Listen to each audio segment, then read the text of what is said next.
In today's tutorial, I'm going to show you how you use this pre-printed panel of fabric to make a Needleworker's companion case.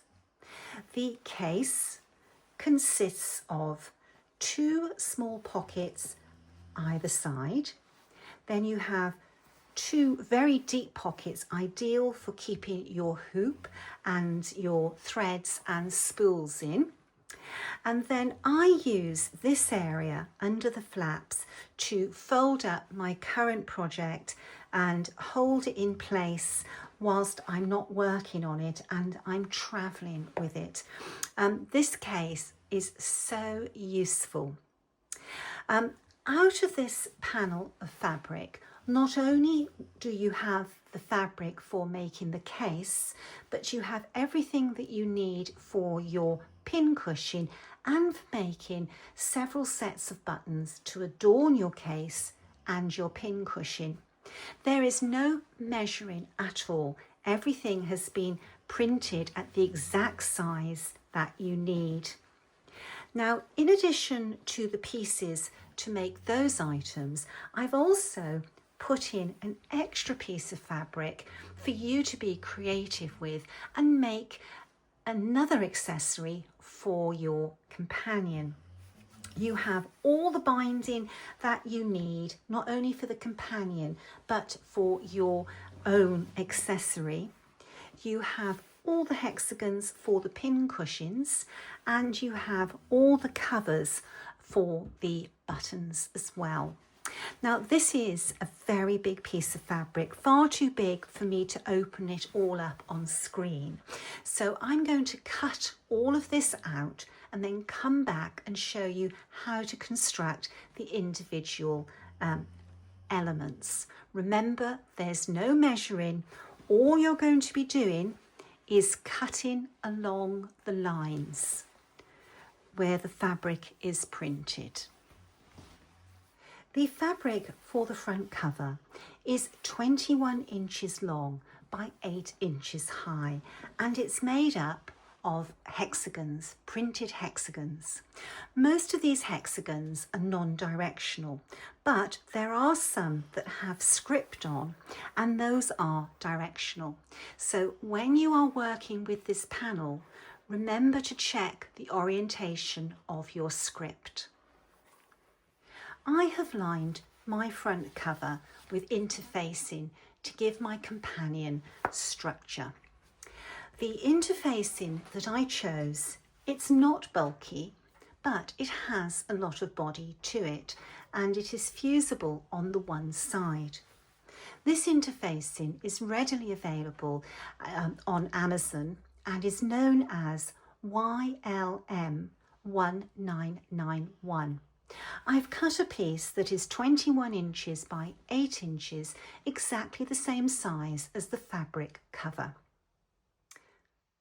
The next step is to add our closures for our case to the interfacing. I've gone for 2 magnetic fasteners, and they do work very, very well. That's a really nice grip that these magnets have. The magnets are readily available on Amazon, and they're sew-in magnets, and the size is 22 mils. Now, the magnets have these little soft, pliable plastic covers, and they remain in these covers, and we sew them into place by stitching around the edge of the plastic. This will not damage your machine. This plastic is designed to sew through. Now, the positioning of your magnets is very important. Oh, and a little tip, when you're handling these magnets, do not let them stick to each other. I use a piece of card to stop mine. It's really hard to separate them if you don't have any card in between them. Now, these magnets have 2 different colours to them. You have one that has a gold tint to the one side, and the other has a silver side to them, and these represent different polars. Now they have to go together by the flat sides, not the dome side, which is the coloured side. And it's very important that you get these in the correct orientation when you sew them onto your interfacing. The one that goes on the left, which is the top flap, this flap, you want to have the gold side face down with the flat side facing up towards you.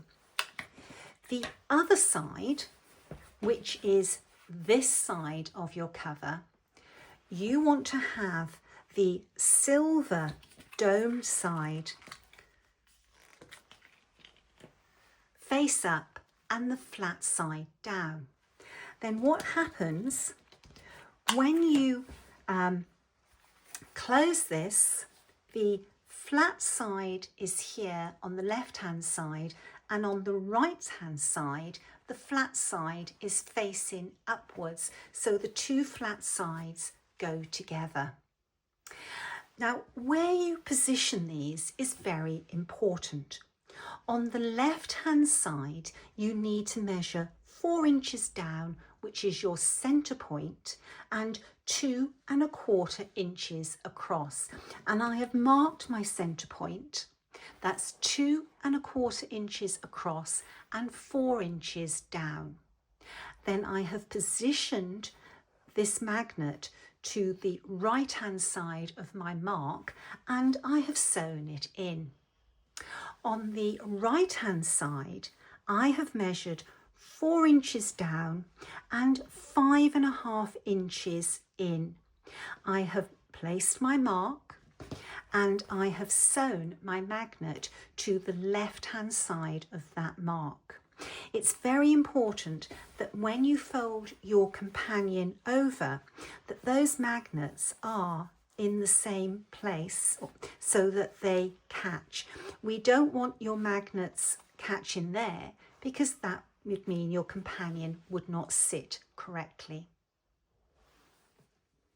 The next step is to place your interfacing over your fabric for your front cover, and it's very important to make sure that this script is in the right orientation and that the magnets are in this position. That is, on the left hand side it is 2¼ inches in, and on the right hand side 5½ inches in. And then all you do is press the front fabric and the interfacing together using a hot iron. Once you've finished ironing this into place, let it cool before you handle the fabric. That will ensure that there's no movement between the fabric and the interfacing. That's everything we need to do for our front cover. Let's have a look at the lining of our companion. The next piece of fabric is the lining for the case, and this is a very long piece of fabric made up of different designs.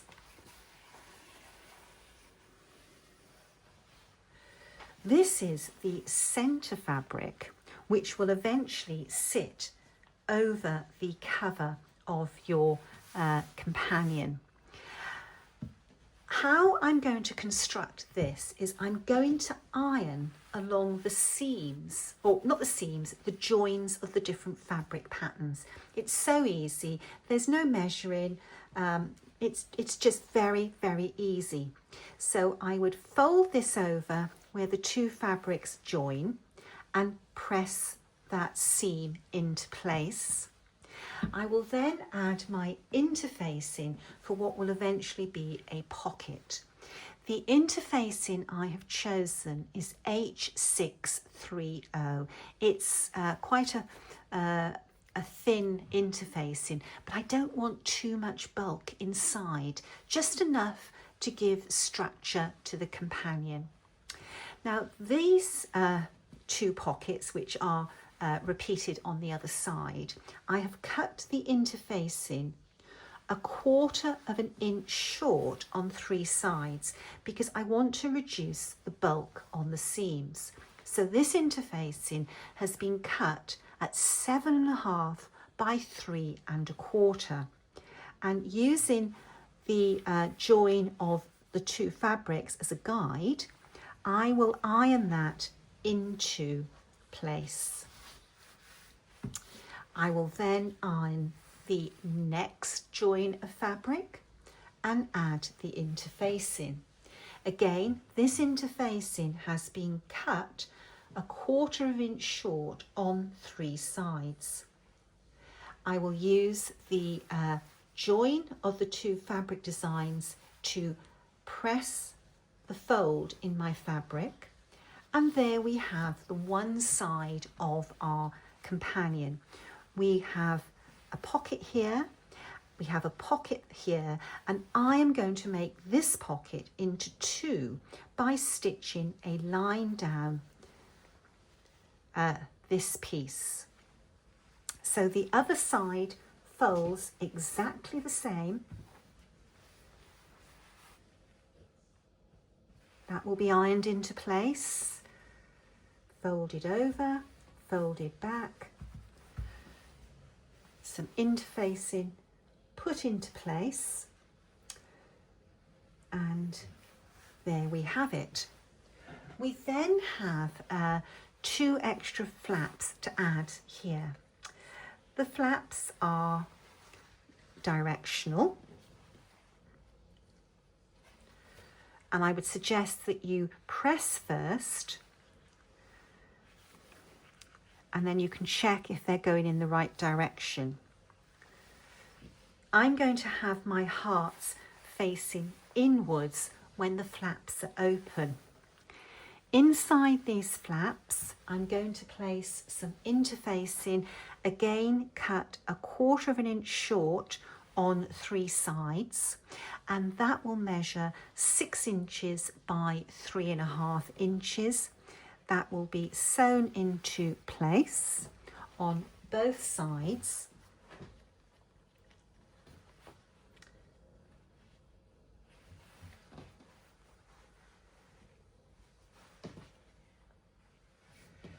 And those will sit there, and when this is put together, they will be placed there.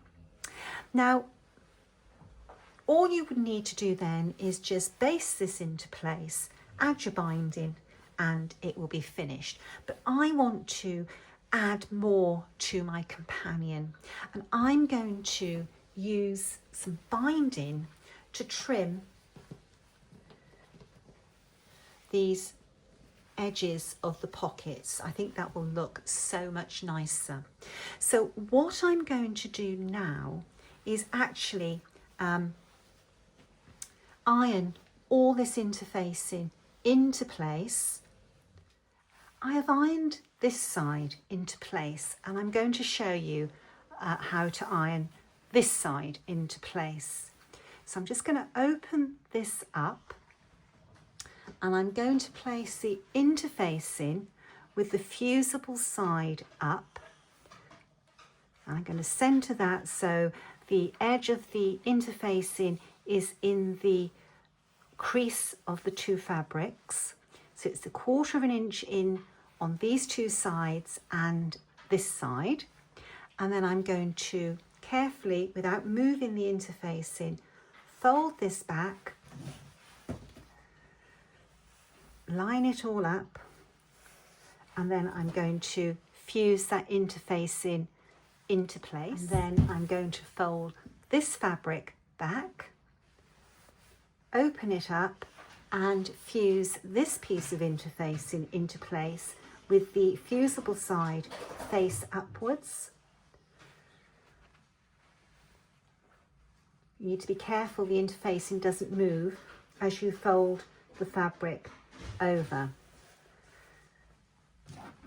And then press that into place or fuse it into place. I would like to talk now about the 3 pieces of binding that's included with your panel. You have a short piece of binding, a medium piece of binding, and a very long piece of binding. The long piece of binding has been designed for you to use to bind the edge of your companion. And there is more than enough binding for you to go all the way round without joining 2 strips.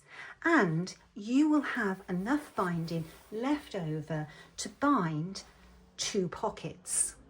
The other 2 pockets you will take out of the medium length of binding, and the short length of binding is just enough to bind the 3 edges of the centre flaps. Now, it does leave us with quite a bit of binding out of the medium piece. That's how much we will use to bind the pockets. So you do have quite a generous amount left. And you can use that with the extra panel of fabric that we have provided within the overall panel for you to be creative in making an accessory of your choice. However, the amount of binding left over from the medium strip is not enough to go all the way around this piece. So when you are thinking about what you're going to make with this panel, please bear in mind the length of binding that you have left over. The next step is to fold the binding in half and press it down along the length of the binding strip. I'm going to use the long length of binding for 2 of the pockets and the medium piece of binding for the other 2 pockets. I'm not going to cut anything off. I'm just going to take my pockets to my sewing machine. I'm going to place the binding into position, and I'm going to use my 1/4 foot to sew this into place. I have my 1/4 foot in my machine, and I'm going to start with a locking stitch.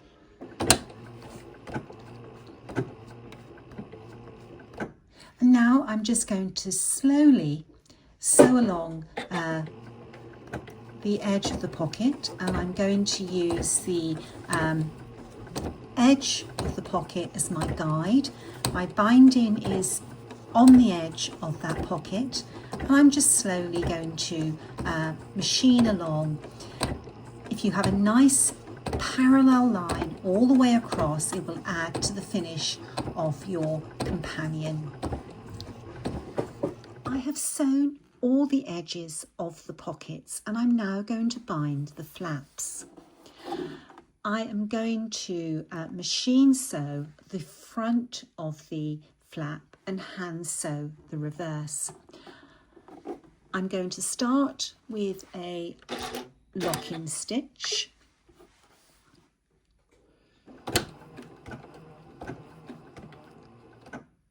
And I'm going to sew along the edge until I get to 1/4 of an inch away from the end where I have to turn a corner. I've marked my fabric at the 1/4 inch point away from the edge, and I'm going to stop in that position. And then I'm going to bring my needle up, pull my fabric towards me, and then I'm going to pull my fabric up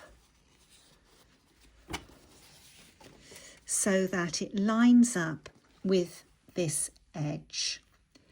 And I'm going to use the dots of the binding fabric to make sure that this is a 45-degree angle coming up at this point. And then I'm going to fold my fabric over, checking that it lines up at the top and at the sides as well. And then I'm just going to use a wonder clip to pin that. Oh, just 1 second. I can't put any pressure on my thumb. There we go. Right. Okay. Then I'm going to put my fabric back under the foot, and I'm going to sew along to the next corner. So I have put the binding on all the pocket edges and the edges of the flaps, and I've turned it over, ready to hand sew into place. Now I want to show you a really neat starting knot to start your thread. So I'm going to just take a little piece of fabric, a pinch of fabric with my needle, and I'm going to bring my thread through, leaving a short tail, and then I'm going to repeat that little pinch of a stitch, but I'm going to stop with my needle in this position. I'm going to take the thread that is coming out of the fabric, and I'm going to wrap it around the needle in an anti-clockwise position. I'm then going to take the double thread that's coming out of the eye of the needle, and I'm going to wrap it around the needle in a clockwise position, and then I'm going to pull the thread through, and we have a really strong little starting knot to secure our thread into place, and you can snip that off really close and it will hold. That's a really neat way of starting a thread. I've secured my thread to the fabric by using the little knot I've just shown you. Now I have a line of stitching here that was made by my sewing machine when I added the binding to the front of the pocket. I'm going to use that line as a positioning guide for the edge of my binding. I'm going to bring my needle up, pinching a little bit of the edge of the binding, and then I'm going to take it down into the backing fabric of the pocket, and then I'm going to bring that needle back up, pinching the edge of the binding again, and I'm just going to proceed along this row, taking my needle back down into the back of the pocket and bringing my needle up, pinching the front of, or the edge of the binding.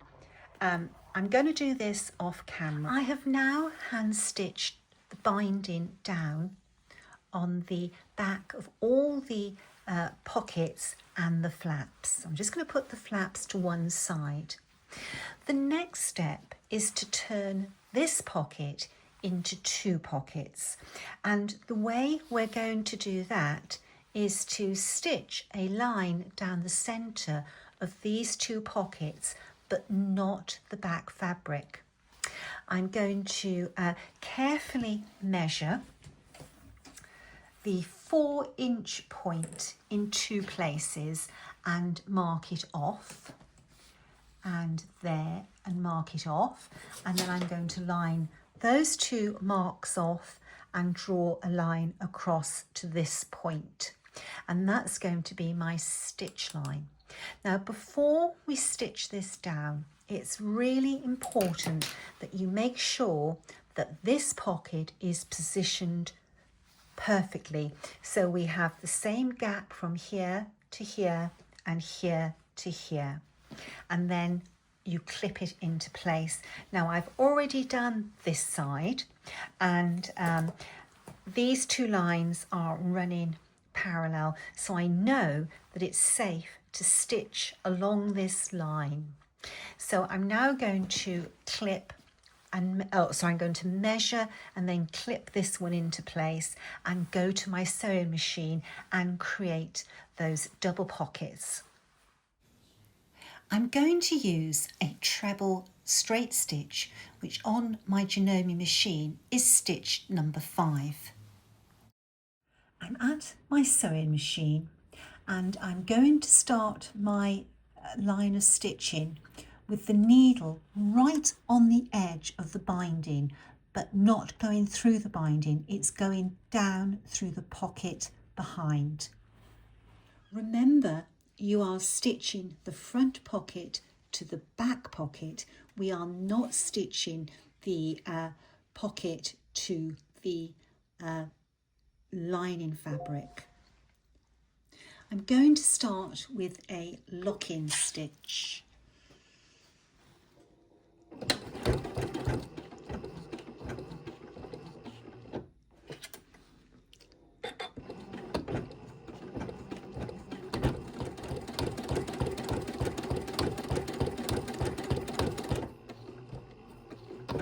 And I'm going to end with a lock-in stitch.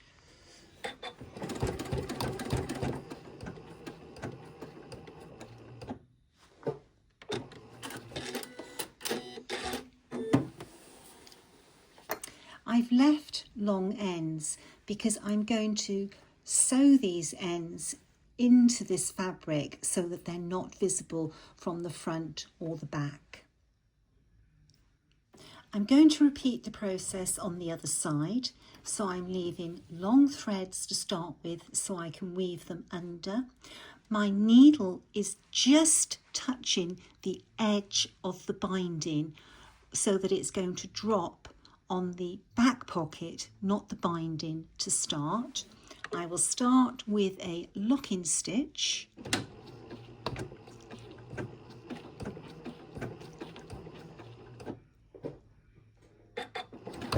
And then I'm going to stitch down the line that I've marked. If you want to add a lace trim to the edge of your pockets, now is the time to do so. I am securing my lace into place using thread that matches the lace, and I've positioned the lace up against the edge of the binding, and I'm just securing it with a series of small neat back stitches. When I'm taking my needle down through the fabric, I'm only piercing the top fabric and the interfacing. I'm not going through the lining fabric for the pockets because I want the back of my pockets to look just as good as the front of my pockets. So that's how you secure the lace into place. The next step is to add the pockets to your cover of your Needleworker's companion. Make sure your fabric is in the right orientation. You can do that by checking the font on this hexagon, or you can just remember that the left hand side the magnet is placed 2¼ inches in, and on the right hand side it's 5½ inches in. So we're going to place the fabric onto the front cover, making sure that's nicely lined up. Then I'm going to position the flaps, and how I get my center point is I measure this fabric. Oh, and you also want to make sure that this fabric is in the right orientation. You can tell that from the bows. So I've marked my center point, and I've also marked the center point of the flap, and I need to line those two up, and then I'm going to fold these over, and there we have it. Now I've got to pin all of this carefully into place, and I want to make sure this is all lining up properly, and I'm going to secure it with wonder clips. I've added wonder clips all the way around, making sure that everything is lining up and laying smoothly. Before I baste these two pieces together, I'm just going to make sure that this is sitting right on the back as well. Okay, I'm pretty happy with that. So now I'm going to take this to the sewing machine, and I'm going to baste everything together, and I'm going to use a long stitch on my sewing machine, and on Janome the stitch length is 5. I'm going to use a walking foot, and I'm going to switch to a denim needle to help me get through the bulk. I'm going to baste a line around the companion that is 3/8 of an inch. I have now basted a line around the companion and I have trimmed back my lace. I left it a little long because I wanted to make sure that the basting stitch secured the lace completely flat. Now we're going to add our binding.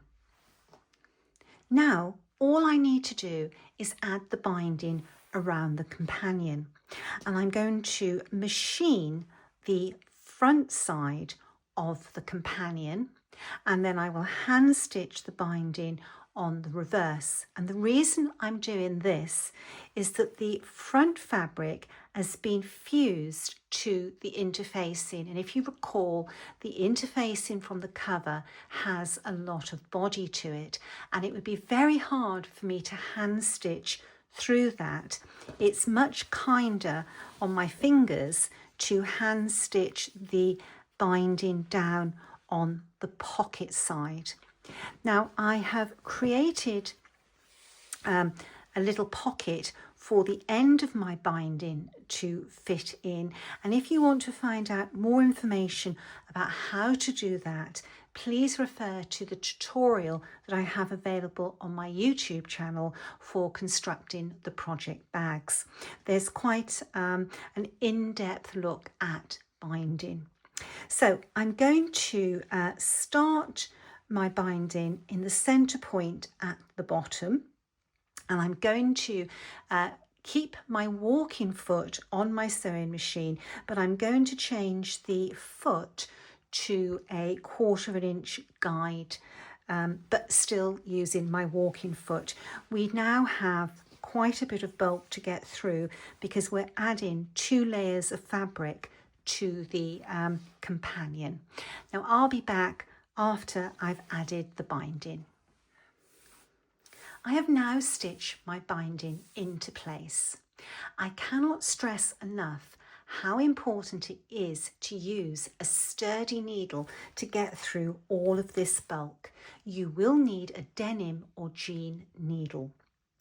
I'm now going to turn my work over, and I'm going to start to pin the binding into place, and I'm going to hand sew this down using this line as my guide. Now this line is not the basting line, it is the line of stitching that I have created when I added the binding. That's going to be my guideline, and then my binding will be the same depth all the way round, and it will just add to that professional finish. So I'm going to clip this into place and I'm going to hand sew this down. Now again, if you want an in-depth tutorial on binding, please refer to the video I've got for constructing the project bags. I'll be back as soon as all of this binding has been stitched into place. My companion is now complete, and I'm very pleased with how it has turned out. Before you start to construct yours, think about how you wish to use it. You could add 2 buttons to the flaps and secure them with a piece of ribbon. I'm not going to do that because I find that when I close the companion up, these flaps are held in place anyway. You might wish to add a magnet in the construction of this pocket. A magnet here would hold your scissors and your needle. The hidden sewing magnets come in different sizes, from very small up to the 22mm magnets. They also come in a rectangular shape, so think if you want to incorporate any of these into the companion before you start to construct it. I have designed the companion so that the pockets at the end are the perfect size for holding my Soie 103 silks.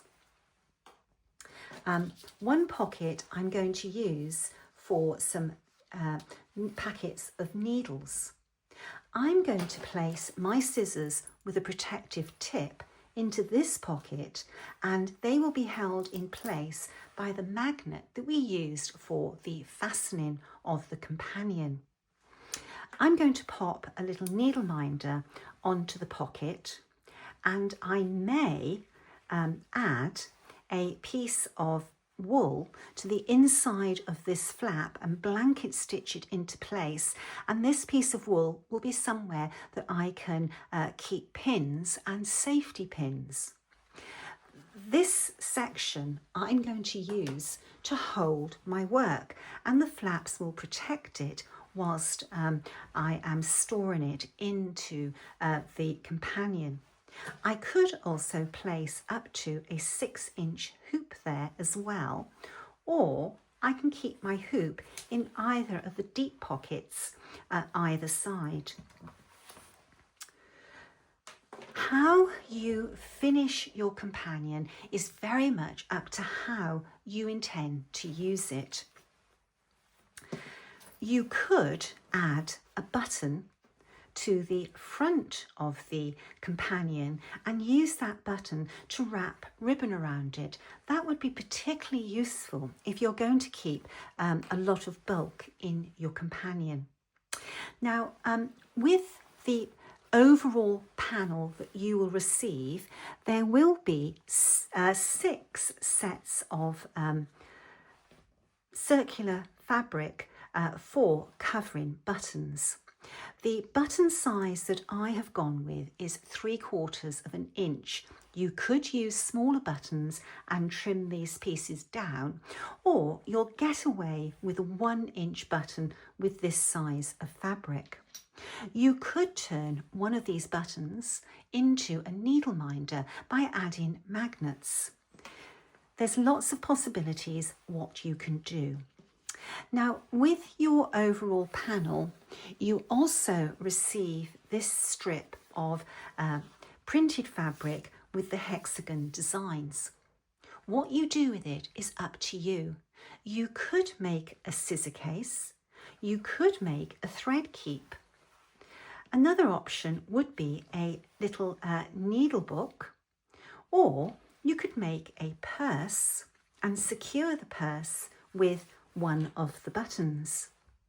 There's a lot of possibilities, and I'm sure that somebody will think of another reason to use this that I haven't thought of. With the panel, you also receive 7 hexagons to make this pin cushion.